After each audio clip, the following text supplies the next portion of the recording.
weekend. You're certainly an expert into a bunch of these, and what were a couple of implementation steps that everybody could benefit from? These, I always take notes and then I always go through what is the best thing for us to implement. So on my notes, again, highlighting in yellow is for my staff to review. That's really important. Highlighting is green is what we need to implement immediately. And then highlighting in purple is for anybody else watching this or reading this that's not myself or my staff, other schools, it's good for them. So the things that were good, I'm just going to go through a few here. Master Oliver, so your staff training, how you did Monday, Wednesday, Friday, talking about that, going through that, that was really helpful. There's more notes on that at the start that breaks that down, but that's really good for staff training.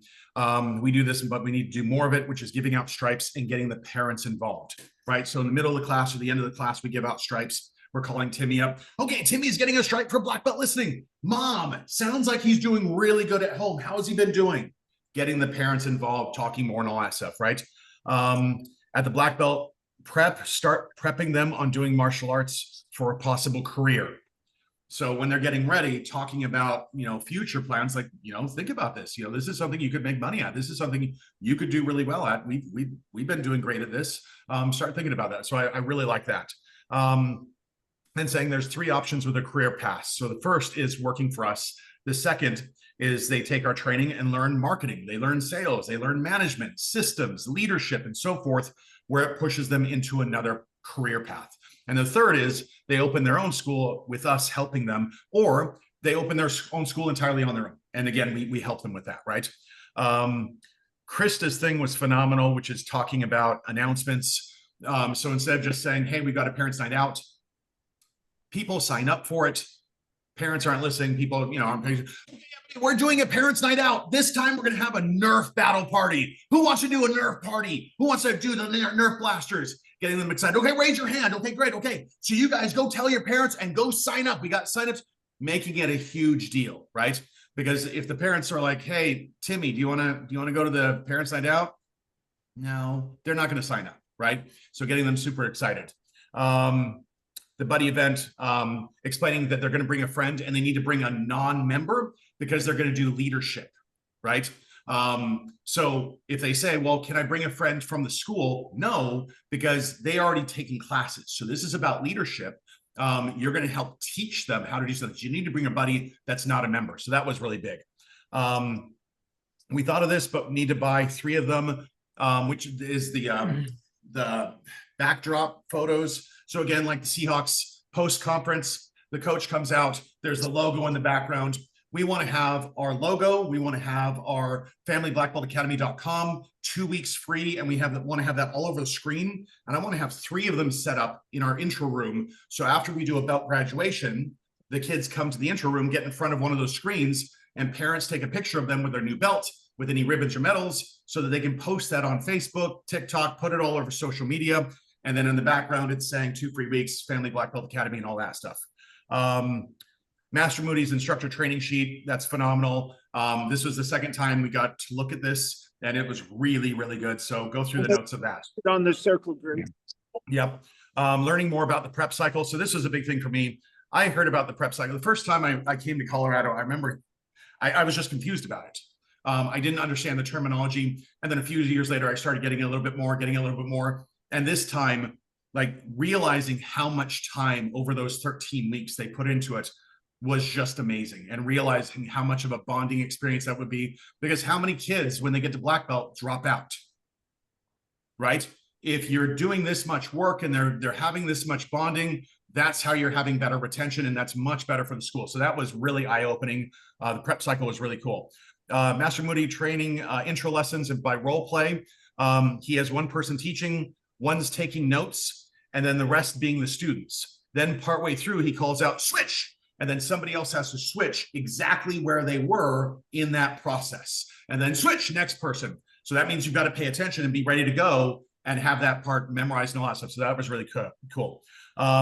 For the after school program, we do a graduation and get the parents to come. The kids to earn their first belt. During the graduation, we want parents to stand up and talk about how proud they are of their kid, what they have learned or what they've loved their kid doing in the past 2 weeks from our program.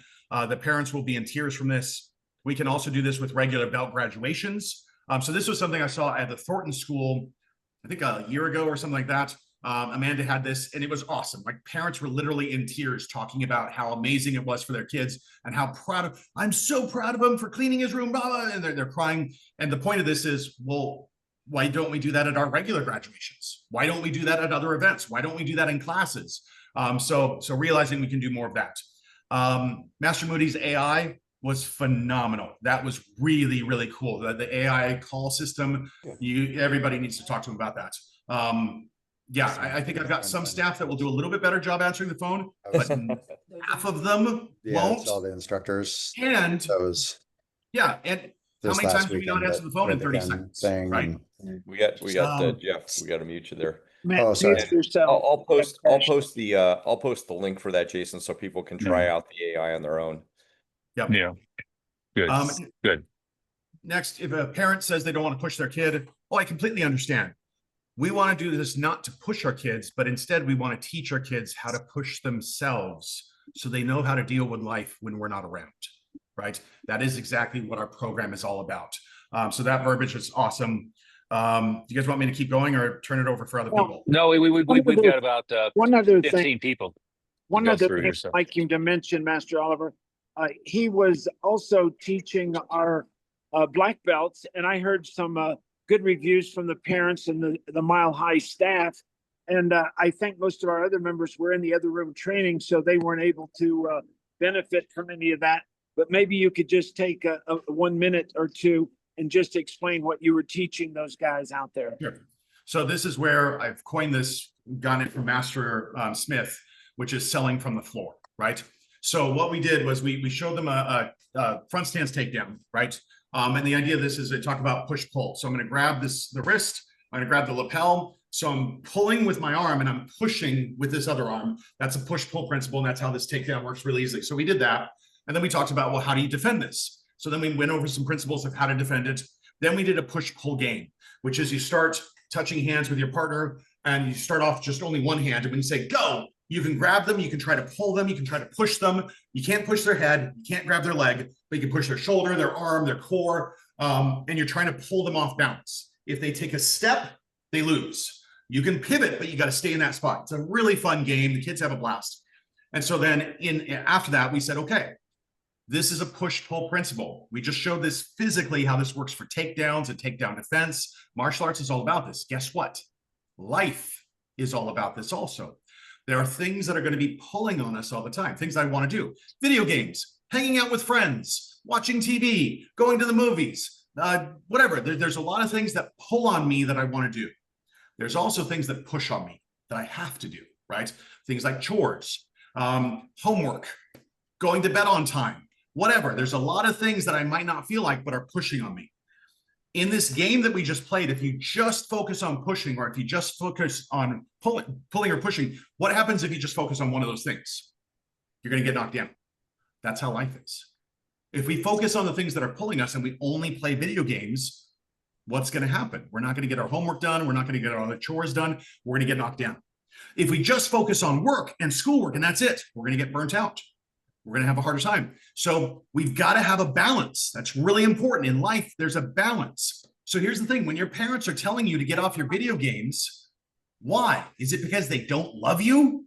No, it's because you're being pulled and they need you to do some pushing. They need you to do the opposite, right? So getting that and having the parents sit up and pay attention and smile and nod, that's huge for the kids, right? And then we did the push-pull game again, but we did another variation where they can use two hands. They had a blast with that.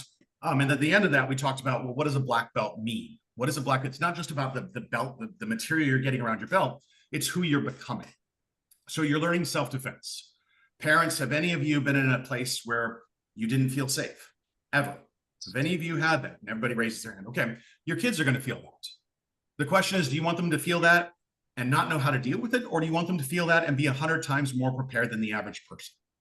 I'm not saying as a black belt they'll be able to beat up anybody. I'm saying they're going to be more prepared than the average person. So them earning a black belt is insurance. You're giving your kids insurance, right? Also, they're learning these life skills, respect, discipline. School is great with reading, writing, math, science, history. Great. They don't always learn confidence. In fact, if they're being bullied in school, school is taking that away. What about time management skills? I did not learn that in high school. I learned to procrastinate, right? So this is giving them the life skills to be prepared to be successful later in life. A black belt is an investment. It's an investment in your kids. It's an investment in your family. It's an investment in your parent. That's what a black belt is. So don't stop there. Thank you, Jason. Let's get some time in for everybody else. Okay. That was good. Thank you. Thanks, Good life Jason. skills, Yeah. and that was good selling Ed- from the floor. Edward, we have you there, right? Are you on mic? Yes, sir. If I remember correctly, this was your first live meeting, and it was certainly the first at the retreat. What were some takeaways that you had from the weekend? The information was tremendous. A lot of hands-on activities, working through the intro from start to finish, actually signing the person up, the whole thing. It was just really great. A lot of camaraderie, a lot of great people, and the instructors were fantastic. What's your immediate implementation takeaways? What are you doing this week that's different?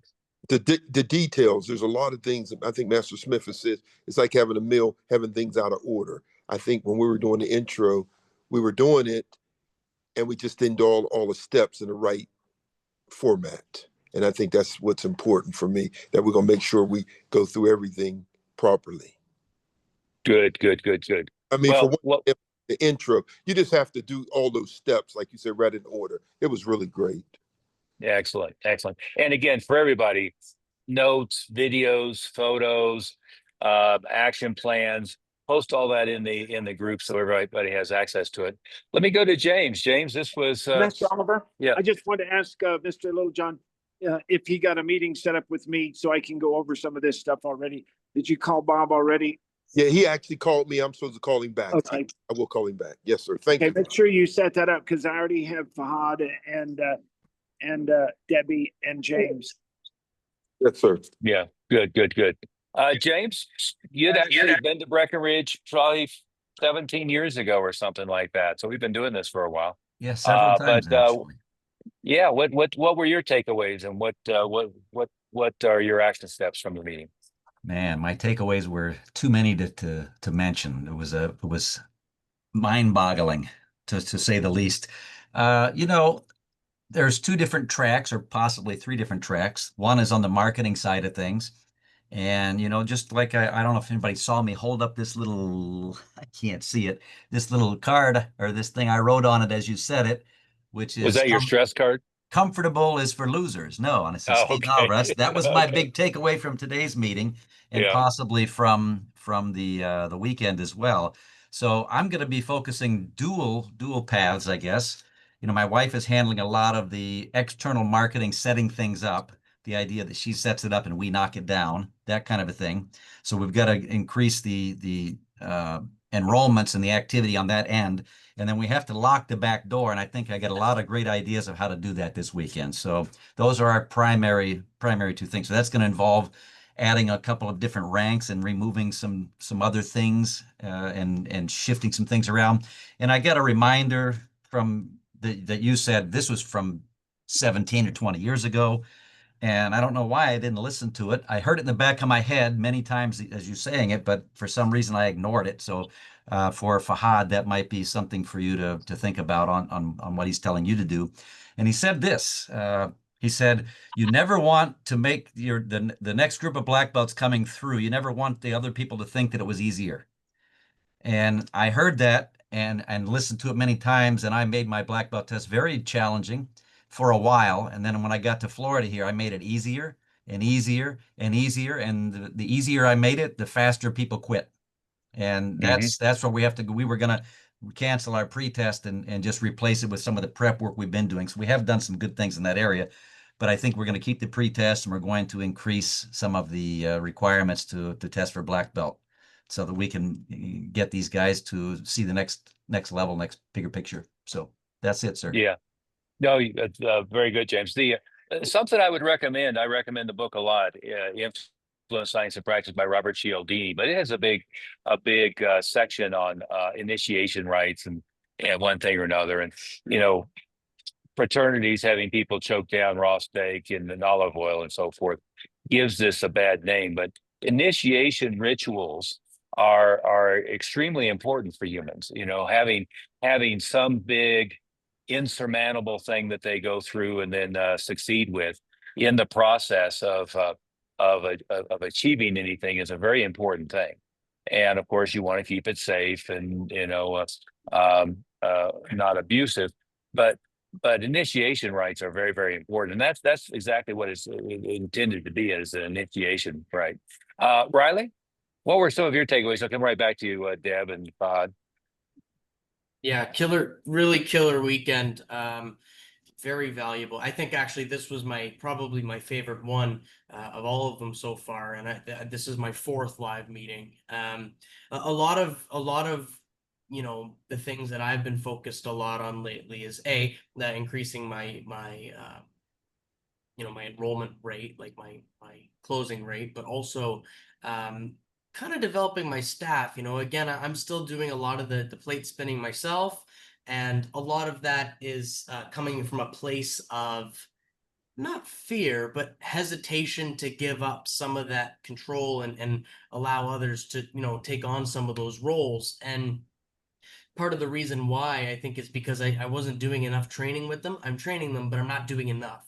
And so Master Moody's, training regimen with his staff and kind of some of the focus topics that they go over was really helpful and beneficial for me. So I'm really going to be implementing a lot more opportunities for the staff to get in and do some training so that I can kind of take my hands off of some of the tasks. I think that's kind of the whole point of it. And, immediately as Sunday night, as soon as I was making my staff schedule for the week, I scheduled everyone in for 3 training sessions. I wanted to get it done, and I wanted to make sure that we kind of hit the ground running. And I also took the opportunity to up a couple of my tuition prices. I was a little bit weak on my renewal prices, so I've gone ahead and do that, and it starts tonight. So yeah, looking forward to it. Excellent. Deb? The only thing I was going to say is another reason that our pre-test, all of the students usually at that level are training with James. And then I come in and I do like a 4 or 5 hour pre-test. And I tell them, I can't pass you to Grandmaster if you can't perform. Well, this time, what I did was and this was just, I don't know, a week ago. We just did the pre-test. So what I did was all the parents had to be there for the pre-test evaluation to see if their child passed or failed and if they could take the black belt test next month. And I used the opportunity to renew them all to 2nd degree black belt. Good. Fahad, what were some of your takeaways from the weekend? The role play was massive for me. That was probably the most helpful thing for me, like how to execute it. And by the way, everybody, thank Fahad for posting professional quality video of that from the event. Thank you so much for that. That's very helpful for everybody. Yeah, that was great. Yeah, for me, the role play, and you actually did, I didn't realize it when I went back to the video, you actually did role play again next day. So that was really good. And gave me a lot of courage to start the leadership program. It's a matter, I'm going to meet with Master Smith. Right now, it's just a matter of structuring it now. And I want to do exactly what you guys are telling me to do. I met with my manager today. I went over highlights with her and I said, this is what we're doing. This train is taking off. So Excellent. A boost of confidence was huge for me. And, meeting with everybody was very, very beneficial. And I love my mom as well. Here's a quick suggestion on that is spend now to the end of the year selling it. And then you can figure out by the first of the year what you're actually going to implement with it. Gotcha. Right. And what happens is if you go convert 75-80% of your student body into the new thing, you have a lot of pressure on yourself to figure out what they're going to start learning in the first year. Yeah. But for God's sake, don't do it the other way. Don't spend a whole bunch of time figuring out the perfect leadership curriculum before you sell it. go sell it. If you look at the video I keep passing around of our leadership presentation, that was literally shot in October at the Black Belt retreat in a good chunk of it. In November, December, we did well over $1 million on leadership programs. Had no idea what the actual. I put together enough detail on how to present it and sell it, not the detail of actually what we were going to teach in the first quarter. And the Christmas we figured out in the first quarter, but we ended up putting together about 3 years of material. But the big thing is to sell it, not to spend all your time creating something new. And so that principle is from the book Profit First, that talks about what do you do? If you take out money first, you'll always find a way to pay your bills, right? So it's kind of this weird thing of saying, no, I'm going to wait till the end of the month because I don't know if I can afford this. And then you never save anything away. And they're like, no, put savings away. And then by the end of the month, you're going to hustle to get it done. Same principle of this, right? And I was one that did a terrible job with this. It's got to be perfect. Oh, it's got to be this. It's got to be this. And I pushed it off for years and years, trying to make it perfect. And so Master Oliver's point is no, start selling it, make a date, and you will figure it out because you will have to. Another thing I was thinking about. I also continuing to hold it over your head. So well done. Krista, what were your takeaways from the weekend? I've been to quite a number of live meetings now, and I always get so much out of it. It's so valuable for me, not only to inspire me personally and get, realize of the things that I kind of need to tweak and turn. At this point, it's mostly just dial turns for me. This was my first one time going to Breckenridge for the black belt training. So that really was what I got taken away from that is the just, I think someone said this, like the camaraderie of everybody. And also the way that you chunk out your, how you test them and how you have them have these incremental, that's a lot of information that they have to do to test the first, second, third, fourth, but you chunk it out. So they're getting these incremental belts in between the time. So that you keep them motivated to keep training, because what's happening with my students is when they get to the upper levels, it's taking them a lot longer to test, and then my retention suffers because of it. So I that was something that I was like, okay, I don't have to make my test easier. I just need to chunk it out and have them get incremental steps more often, just like I did when they were lower belts. And that was really impactful to me. Of course, spending time with the other school owners is always valuable, and doing the collaboration with everybody is great. I'm really lucky because both Heidi, Jason, and I live in the same city, so we collaborate quite often, and I would encourage anyone who lives close to somebody in this group to do that, because that is always helpful. I just spent an hour this morning talking with Heidi, and I was like, it was really, really, really nice. And she's, she's going to help me with my staff because I have a meeting with Master Moody after this. So she's going to start my staff meeting for me today. So that's nice too. So those are absolutely the biggest takeaways. You guys could think of each other as competitors, but you're not, and it makes you better, your school better, and you have great relationships with people. And I'd encourage people that have other school owners around your area to get close to them. And then, if you get them into the group, I mean, of course, we'd love to have them in the group here, but if you have some other school owners around you that can be part of this, then it ties everything together really well. Yeah, we'd love to have in this group, but they're not an asshole and they're open to learning, and they're going to be cooperative with you, in all ways, shape, or form. Yeah, I always think it's silly to worry about competition from other martial arts schools, even if they're, even if stylistically they're the same as you are. It doesn't matter. There's too much opportunity. Master Harrison, you've probably been to more of these than anybody else on the meeting here, and I know you were juggling a couple things that weekend, so I appreciate you making the flight and one thing or another. But what were some of your takeaways? I think a couple of tweaks to our enrollment process, keeping in mind that just a couple of words or a couple of phrases make the world of difference in getting things set up. So We were talking about that yesterday, and really it was about when you were doing the presentation of, we're going to have a little evaluation that we'll go over when you're in, and then we can sit down and talk about, finalizing your enrollment. We were close on that, but not as specific. So that's just something we're making sure that we're really getting to. So they're expecting at that second lesson to be sitting down and talking about things. So everything is always, it's always refreshing. That's probably the primary thing that I came back with.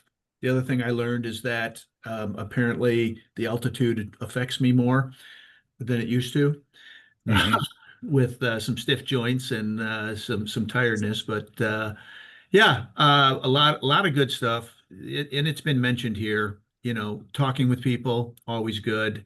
It's recharging to get around people that are in the same mindset, doing the same things.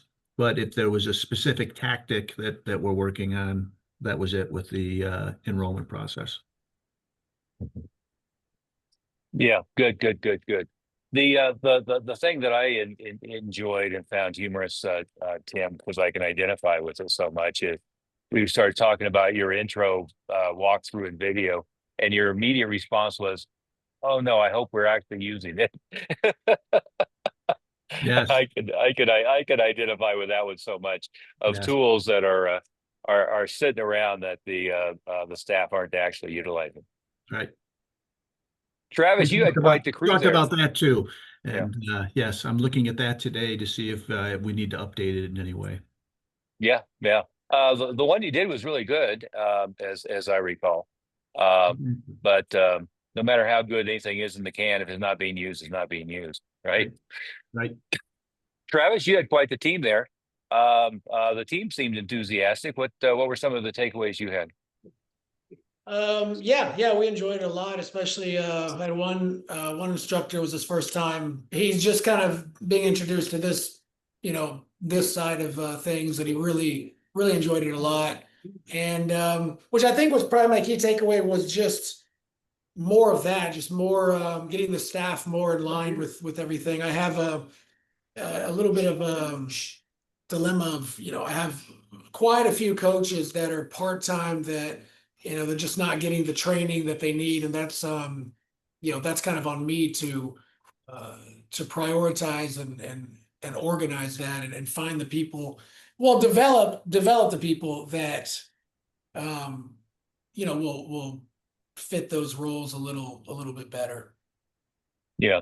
And that's back to the thing that Jason was talking about, is anybody who's going to have a significant impact on the students, especially if they're ever going to run a class unsupervised by a full timer, is they've got to be at all your training. You've either got to figure out how for them to be physically present for all of it, or whatever portion that they're going to miss, for them to be able to catch up and be on top of things. And again, I mean, with the amount of training I was doing for our guys, if I couldn't have a part-timer working 6 hours a week, because I was training them 6 hours a week. I wanted them to be on top of all of the things that are going to impact the testing, the retention, the student experience, all of that stuff. So it's very important to figure out how to balance those things. Yeah, what were some of the go ahead. specifics of the specifics of the training too. All the live training was really valuable, because we'll have meetings with the staff, and in the past we've actually we're more consistent with that. But they were meetings, they were kind of sit down talk meetings, and very little live interactive training. And so doing that was really valuable for all of us to be in that role, and to kind of have the stress of, like how many times you say black belt, how many times you physically touch, things that when you talk about it in a room, you're not being, sort of tested on it live. So the odds of you doing it, unless you're just really talented, you're unlikely to do that if you're not always being reminded and live trained in those areas. So not just the staff development, but the way to develop the staff was probably the biggest takeaway. You bet. Excellent. Anything else, Travis? I think that was, there was a lot, it was really great for the rest of the team to kind of see that. It was everything was great. That was my big takeaway though. That was the main one. Hey, Travis, Yeah, I'm hoping we can collaborate. I'm only 4 hours from you, and I do frequent Houston, so it'll be good That'd to be great. collaborate. For Can sure. learn something from you. yeah, you should get together with Team Took and with Bam Bam. Maybe we can get all you guys working together. Yeah. Yeah. Scott and Brandy.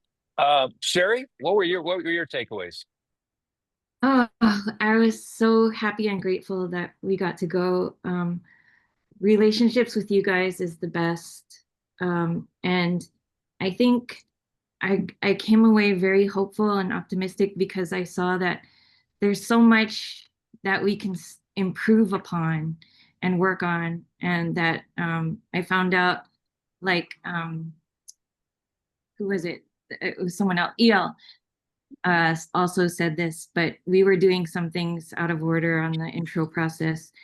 And I realized that. And one of the awesome things was when you guys pulled us aside and took us aside to talk to us, I really felt the care. And that meant a lot to me. And that showed me firsthand the value of relationships and rapport. And I do want to create that in our school as well, which I think is lacking at the moment. But, it really made us feel cared for, which was very, very meaningful. And it also taught us to trust the process and keep going, and not to try to compare myself to all you guys who are like, just absolutely slaying it. But that I just have to adjust my fire hose to my own pace of learning. But there was so much information, including all the stuff that Jason talked about, the call system, everything. We really enjoyed it, and I would 100% go back. And I thank you guys so much. All of you guys are awesome, and I'm really grateful to be a part of you guys. Yeah, we're grateful to have you. And I'm sorry I missed the operatic performance at the restaurant. Oh, that was awesome. Yeah,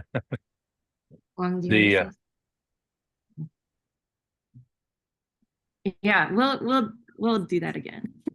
Okay, fantastic. And Adam, what were some of the key takeaways? And congratulations, Adam. Thank you so much. Yeah, so it's been quite the month, from my mom getting in a car wreck to me almost dying, being a double IV 3 weeks ago, to testing. Well, first takeaway is like what Mr. Harrison said, the same thing. The altitude. Detroit's at 900, Breckenridge is at 9,600. So it's a 9,000% increase of air. And it was fun. Friday, my flight leaving early, then the hell of going to Vegas to get there. We're still making it. But the biggest takeaway is you have a extremely good retention. Like, I've seen the same people there. Some of them 6, 7. I think 2017 was the first time I was there. I think it was everyone besides one you canceled because of COVID. And there's almost a lot of the same people. They're coming up to me. I met them. They were a brown belt or a black belt. Now they were going for their 3rd degree. And over the last, almost, let's say 8 years or so, 7, 8 years, they're still with you, still going there. As well as, I like, one, but thank you for you guys promoting that. It means a lot to me. But the second thing is, like, you get there and all of your staff, not your staff, your volunteers, have everything running, from the meeting we went there. But like, from the minute you start your event till the minute it's over, even the kids are all doing the cleanup. So, the problem is karate schools, everyone's there, they all get their stuff, then they leave. Versus yours, you were already gone. They had the kids picking up the tape, putting the garbage away, giving back. And, like that, even your parents are hardcore. Like, I hopefully some of them listen to me and try the program, because I was there both nights till they closed the doors, and they had parents sitting there watching them. There was 2 kids that were kind of, struggling on Friday, and the parent pulls me aside on Saturday and goes, you talking to my kid really changed them. They really, they were having a hard time. It was, tired, fatigue, and by you coming, giving them 2 minutes of your time, it really made a difference to them. Thank you so much. But overall, even the little stuff like Master Moody saying, put your sparring gear on first to save time. I've had people, they quit because they're 15 minutes now. We're doing sparring drills and they're still putting their gear on. So by having them get their gear on before, it's going to save a lot of time, like hockey. And then, how he has them line up like the airport. That made a big thing. That was on, I believe, on Sunday.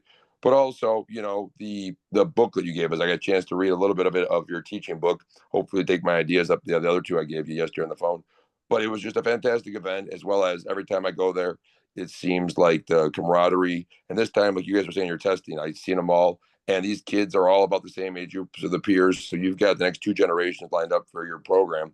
But it's just the overall, like I tried to put in the post. I have one more question for this, but you know, you get everything you're telling us about, from our stripes to the live events to everything that you preach every week. This is where you get a chance to see the, you know, the tires of the road, and it's not just all talk, because you guys are backing it up with their testing and stuff. And my other question is, Fahad, did you happen to have a chance to video me on Sunday? You know, Saturday I was a lot better. I only slept like 2 hours a night, but I thought someone was getting a video with my phone. Sherry got me hers, but the audio wasn't the greatest. I was hoping maybe Fahad got with his good camera. Yeah, I did get yours because you were right behind me. Are you talking about which session you're talking about? When I got He's promoted. talking about the actual physical performance on Sunday. Or even the promotion, just the audio. Yeah. Yeah, I don't think I was there for that. That was, yeah, but Saturday, like Sunday, Yeah, like right I before had left with Master Moody by then. Oh yeah, that's right. You left That's on right. Sunday That's early, right. And early. you didn't include Fahad in your description of what you liked is the extra hour of free consulting you got. That way I can get a ride every time from people, you know.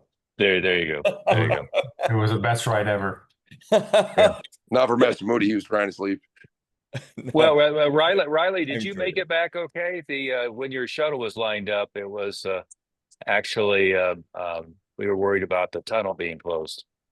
So we almost didn't get through the tunnel.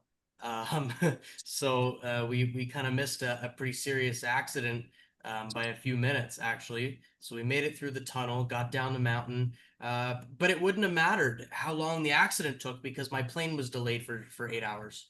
Oh God. Yeah. So it didn't even matter.